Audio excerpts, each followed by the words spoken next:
नमस्कार दोस्तों, आज हम आपको लेकर के चलेंगे कैसे सुपर हीरो की कहानी में जो शापित है, बदले की आग से जलता है और एक शैतानी आत्मा के साथ जुड़ा हुआ है। हम बात कर रहे हैं घोस्ट राइडर की, जो जॉनी विलेज के रूप में जाना जाता है। फिल्म 2011 में रिलीज हुई थी और ये उस जॉनी विलेज की कहानी को आगे बढ़ाती है जिसने अपनी आत्मा शैतान के हाथों बेच दी थी।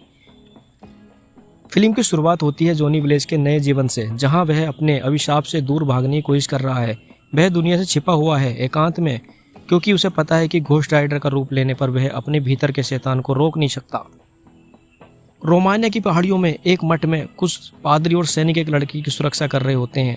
अचानक एक मोटरसाइकिल पर सवार काले कपड़े पहने हुए एक आदमी हमला कर देता है और लड़के को पकड़ने की कोशिश करता है।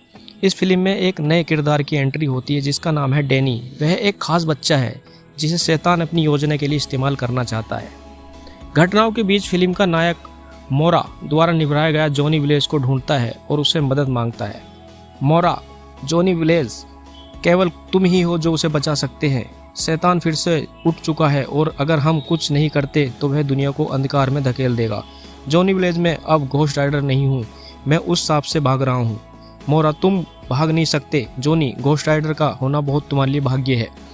जॉनी शुरू में मोरा की बात मानने से इनकार कर देता है, लेकिन जब उसे पता चलता है कि डैनी का जीवन खतरे में है और शैतान अपनी शक्तियों को और बढ़ाने की योजना बना रहा है, तो वह मान जाता है। वह एक बार फिर घोस्ट राइडर बनने का फैसला करता है। जॉनी विलेज घोस्ट राइडर के रूप में अपनी मोटरसाइकिल पर आग उगलने वाले हुए शैतान को ताकतों से लड़ता है। फिर फिल्म के कुछ बेहद शानदार एक्शन दृश्यों में घोस्ट राइडर अपनी खतरनाक और जलती हुई जंजीर से दुश्मनों का सफाया करता है। वह डैनी को बचाने की कोशिश करता है, लेकिन शैतान की ताकतें उसे बार बार रोकती हैं। शैतान, जो इस बार रॉक के रूप में अवतरित हुआ है, अपनी योजनाओं को अंजाम देने की तैयारी करता है।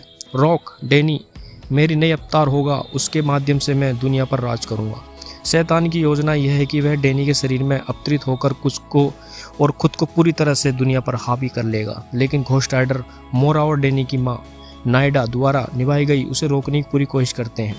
एक खतरनाक लड़ाई के बाद घोस्ट राइडर और रॉक आमने सामने होते हैं। आखिरकार जॉनी विलेज को अपने भीतर की ताकत का एहसास होता है। उसे पता चलता है कि घोस्ट राइडर केवल शापित नहीं है, बल्कि यह उसकी सबसे बड़ी ताकत भी है। घोस्ट राइडर, मैं घोस्ट राइडर हूँ और मैं तुम्हें रोकूंगा।